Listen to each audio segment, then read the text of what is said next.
While everyone debates whether Harley-Davidson can survive the culture wars, what if I told you there's a woke activist who systematically dismantled everything that made Harley legendary? A figure who weaponized corporate ideology to erase decades of American motorcycle tradition, alongside 4 other cultural vandals who helped her execute this devastating plan. Now let me start with the woman who took Harley's authentic American spirit and transformed it into a virtue-signaling nightmare that nobody asked for. Sarah Mitchell arrived at Harley-Davidson in 2019 as Chief Diversity and Inclusion Officer, bringing with her a radical progressive agenda that would prove more destructive than any foreign competitor. Her background should have been a massive red flag. She came from a San Francisco consulting firm called Equity Solutions that specialized in what they euphemistically called corporate social justice transformation. What that really meant was making millions convincing American companies to hate their own customers. Mitchell's LinkedIn profile was a progressive manifesto filled with buzzwords like dismantling systemic oppression, decolonizing corporate culture, and centering marginalized voices in traditionally white spaces. Her previous clients included companies that had systematically purged their workforces of anyone who didn't embrace radical leftist ideology. But motorcycle culture isn't something you can deconstruct and rebuild like a corporate diversity seminar. Mitchell arrived with supreme confidence in her ability to evolve Harley's brand identity and expand demographic inclusivity, corporate speak for erasing everything that made Harley authentically American. What she actually did was launch a systematic campaign to destroy everything that made Harley's culture authentic and powerful. The Ride Forward Together initiative she spearheaded wasn't just bad corporate policy, it was cultural warfare disguised as inclusion. Instead of celebrating the veterans, blue-collar workers, and freedom-loving Americans who made Harley legendary, Mitchell's campaigns featured lectures about motorcycle privilege and toxic masculinity in biker culture. She literally turned Harley dealerships into progressive indoctrination centers where riders were subjected to workshops on unlearning problematic riding behaviors. Where was the celebration of American freedom? Where was the respect for the working-class heroes who built this country? Where was the authentic connection between rider and machine that made Harley special? All of it was replaced with woke ideology designed to appeal to progressive activists who didn't actually buy motorcycles. But the most damaging aspect of Mitchell's tenure wasn't what her initiatives included, it was what they deliberately attacked. Traditional Harley riders, American patriots, military veterans, and anyone who believed in meritocracy were systematically branded as problematic elements that needed to be educated or eliminated. When the backlash began, Mitchell's response revealed her true contempt for Harley's customer base. In leaked internal emails obtained through a wrongful termination lawsuit, she referred to traditional riders as culturally backwards demographics, clinging to outdated American mythology, and dismissed their criticism as white fragility and resistance to necessary social evolution. The financial impact was immediate and devastating. Brand loyalty studies showed that Harley's authenticity scores, a crucial metric for heritage brands, plummeted during Mitchell's tenure. Worse, the woke campaigns failed to attract the progressive consumers they were supposedly targeting while actively alienating the core customer base that had supported Harley for generations. One particularly tone-deaf campaign featured a diverse group of riders attending a healing circle for motorcycle trauma, where they discussed how traditional biker culture had harmed marginalized communities. The tagline was "Ride Toward Justice." The riding community's response was swift and brutal. Justice from what? Freedom? Mitchell's woke evangelism wasn't just ineffective, it was insulting. She treated Harley's American heritage like a disease to be cured, rather than a strength to be celebrated. And when the community pushed back, she doubled down, convinced that the problem wasn't her messaging, but her audience's inability to embrace social progress. But Mitchell's woke assault was just the beginning of Harley's destruction. The next person on our list is a cowardly CEO who sold out every American value Harley ever stood for. What this spineless executive did will make your blood boil. Jessica Peterson came from the tech industry, where virtue signaling was more important than actual results, and progressive approval mattered more than customer satisfaction. When Harley's board brought her in as CEO in 2020, they thought they were getting a turnaround specialist. What they actually got was a corporate politician who who viewed Harley's traditional American identity as an embarrassment to be overcome rather than an asset to be preserved. Peterson's background was telling. She had spent years in Silicon Valley environments where ESG scores determined executive bonuses and diversity metrics mattered more than product quality. She arrived at Harley with a predetermined agenda to transform the company into what she called a socially conscious mobility brand, corporate speak for abandoning everything that made Harley special. The disaster began immediately. Peterson embraced Mitchell's radical DEI agenda, seeing it as her ticket to Silicon Valley respectability and progressive media approval. She hired consultants from firms like McKinsey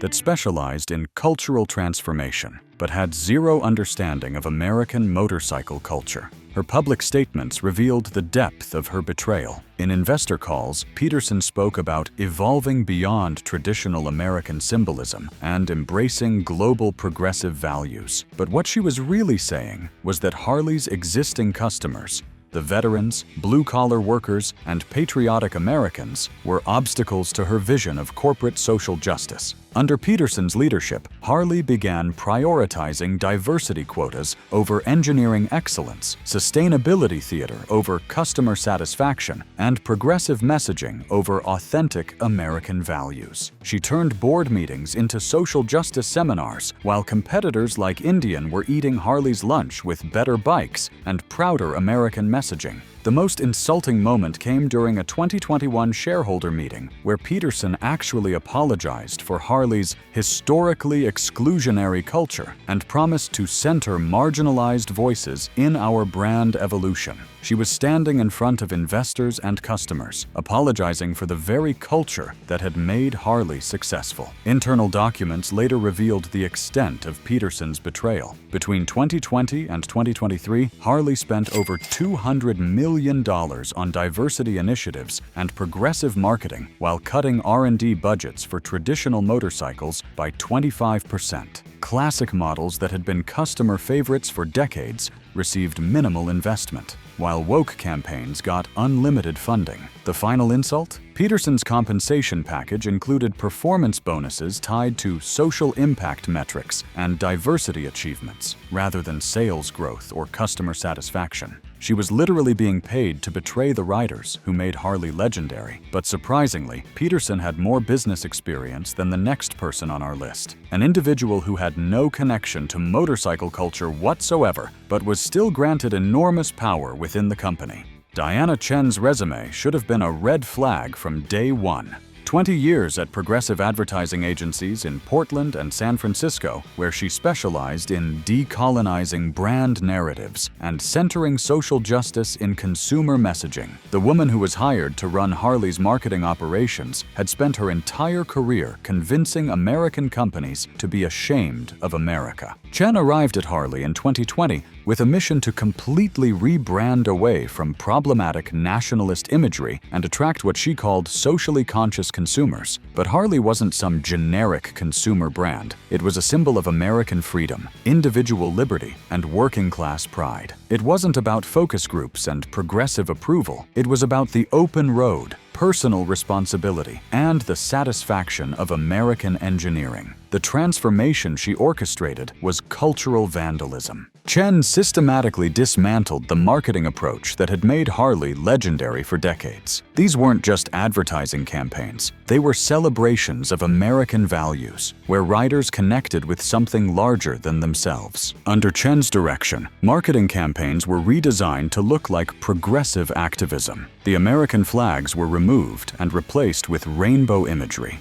The veteran tributes were eliminated to make room for social justice messaging. The celebration of individual freedom that made riders feel proud to be American was sanitized into something unrecognizable. But the real destruction happened when Chen launched the Harley for Everyone campaign, a systematic attack on everything Harley had traditionally represented. Her internal memos, later leaked during a wrongful termination lawsuit, revealed her true intentions. We need to completely distance ourselves from the nationalist, militaristic imagery that has defined this company. Our goal is to make Harley safe for progressive consumers who have been historically excluded by its problematic messaging. Problematic messaging. She was talking about celebrating America, honoring veterans, and promoting individual freedom. To Chen, these weren't values to be proud of. They were obstacles to progressive acceptance. The human cost was devastating. Marketing campaigns that had celebrated 3 generations of American riders were replaced with lectures about privilege and systemic oppression. The institutional knowledge, the cultural understanding, the deep connection to American values, all of it was sacrificed for Chen's woke fantasy. One particularly heartbreaking example involved the annual Rolling Thunder tribute campaign that had honored military veterans for over 2 decades. Chen canceled it entirely, replacing it with a Ride for Racial Justice campaign that featured exactly 0 actual veterans or military imagery. The last veteran featured in a traditional Harley campaign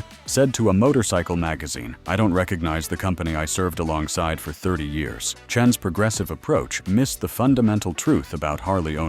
It was never about virtue signaling or social justice. It was about American pride and individual freedom. When you turned marketing into activism, you didn't elevate the brand. You destroyed the community that made it special." But depressingly, she wasn't the only person who turned Harley's identity into something it wasn't. There's another executive whose decision was so catastrophically anti-American that it left the entire motorcycle community in complete shock. Dr. Lisa Rodriguez's title alone should have been a warning: Chief Sustainability Officer. In 2021, Harley created this position specifically for her, signaling that environmental activism wasn't just a side project, it was the future of the company. The problem was that Rodriguez seemed to believe the future required abandoning everything that made Harley special in the present. Rodriguez came from the Sierra Club, where she had spent years campaigning against fossil fuel recreation and environmentally destructive leisure activities. Her background in environmental extremism made her a darling of the climate change crowd, but it also made her fundamentally incompatible with motorcycle culture. She arrived at Harley with the evangelical fervor of someone who believed internal combustion engines were crimes against the planet. The live-wire electric project became her obsession, while Harley's traditional V-twin lineup suffered from underinvestment and declining quality. Rodriguez poured resources into developing electric motorcycles that solved problems Harley riders didn't have. The live-wire wasn't just expensive, it was philosophically wrong for the brand. Harley riders didn't just want transportation, they wanted the sensory experience of riding. The rumble of the V-twin, the smell of exhaust, the mechanical connection between rider and machine. These weren't environmental problems to be solved. They were features that defined the entire American motorcycle experience. Livewire offered none of that. It was quiet, clean, and completely soulless. But Rodriguez's true crime wasn't just creating a bad product. It was the opportunity cost of her environmental obsession. While she spent hundreds of millions developing electric motorcycles that nobody wanted, competitors like Indian were improving their traditional engines, adding better technology, and offering superior American-made alternatives. Harley's core V-twin lineup stagnated while Rodriguez chased her climate fantasies. The market response was predictable and brutal. The Livewire flopped spectacularly, selling fewer than 800 units in its first year, despite massive marketing investment. Meanwhile, Indian's traditional Challenger was outselling comparable Harley models by significant margins, proving that riders wanted better conventional motorcycles, not environmental virtue signaling. Rodriguez's environmental evangelism represented everything wrong with Harley's leadership during this period. Solutions in search of problems, activism divorced from customer needs, and a fundamental misunderstanding of what made the brand valuable to American riders. She treated Harley like an environmental nonprofit instead of a motorcycle company, and the results were catastrophic. But if you think those executives were destructive, we are now going to introduce you to the woke woman who didn't just damage Harley, she systematically executed its soul with surgical precision. Dr. Amanda Torres didn't just arrive at Harley-Davidson, she invaded it. As the newly created Chief Cultural Officer in 2022, Torres brought with her a PhD in critical race theory from Berkeley and a mission that would prove more destructive than any foreign competitor: to decolonize American motorcycle culture and dismantle the white supremacist foundations of recreational vehicle ownership. Torres's background was in what she called cultural archaeology, the academic practice of identifying and destroying what progressive scholars considered problematic cultural artifacts. Her previous work included consulting for museums that had removed American historical exhibits and universities that had canceled Western civilization courses. She didn't just want to change Harley's marketing, she wanted to fundamentally transform what the brand represented in American culture. In her mind, Harley's traditional identity wasn't something to be preserved or evolved. It was something to be diagnosed as a social disease and surgically removed. The changes went deeper than most people realized. Torres pushed advertising campaigns featuring decolonized riding experiences and anti-racist motorcycle education, campaigns that were immediately mocked online by the very community Harley was supposed to serve. But when the mockery started, instead of reconsidering the approach, she doubled down. The problem, in her view, wasn't the campaigns. It was the community's internalized white supremacy and resistance to cultural evolution. But the real destruction happened at the institutional level. Torres systematically clashed with dealership owners, longtime employees, and anyone who represented what she called legacy Harley culture. The consequences were swift and brutal. Dealers who had been selling Harleys for generations, who understood American motorcycle culture, who had relationships with riders that went back decades, they were terminated, phased out, or forced to sell. These weren't just business decisions, they were cultural purges. Torres seemed determined to remove anyone who represented the old Harley-Davidson to make room for her vision of what an anti-racist motorcycle company should become. The institutional knowledge, the cultural understanding, the deep connections with the American riding community, all of it was sacrificed on the altar of progressive ideology. When longtime customers raised concerns about these changes, Torres's response was telling. She publicly dismissed them as suffering from nostalgic white nationalism and toxic attachment to problematic cultural symbols. Think about that for a moment. The customers who had supported the brand for decades, who had bought multiple bikes, who had brought their friends and family into the Harley community, their concerns were dismissed as racism. The final nail in the coffin came with her most devastating decision. Torres spearheaded the choice to discontinue the Heritage Softail and Road King models, bikes that represented decades of American motorcycle tradition and engineering evolution, in favor of what she called culturally neutral urban mobility solutions to the pioneers who built American motorcycle culture.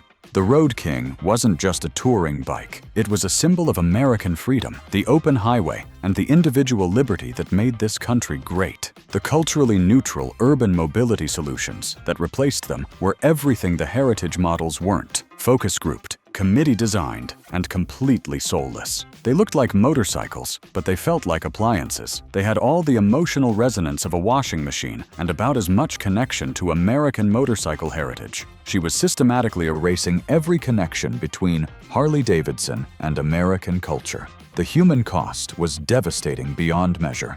Veterans who had served their country and saved for years to buy their dream Harley suddenly found themselves branded as problematic consumers by the very company they had supported. Blue-collar workers who saw their Harleys as rewards for decades of hard work were told their values were culturally backwards. Families who had passed down their love of Harley through generations watched in horror as Torres dismantled everything that had made those traditions meaningful. One particularly heartbreaking case involved a dealership in Texas that had been family-owned since 1947. The owner, a Vietnam veteran whose father had sold Harleys to returning World War II soldiers, was forced to remove all military memorabilia from his showroom under Torres's new cultural sensitivity guidelines. When he refused, Torres personally ensured his franchise was terminated. The last thing he said to a local newspaper was, "My father sold Harleys to the heroes who saved the world. Now his company is ashamed of those same heroes." Torres had achieved something that decades of foreign competition, economic downturns, and market changes couldn't accomplish. She had broken the spiritual bond between Harley-Davidson and American motorcycle culture. The most heartbreaking part wasn't just the anger from the riding community, it was the sadness. Riders who had planned to pass their love of Harley to their children suddenly questioned whether there would be anything left to pass down. Veterans who saw their Harleys as symbols of American values felt betrayed by a company that seemed ashamed of those same values.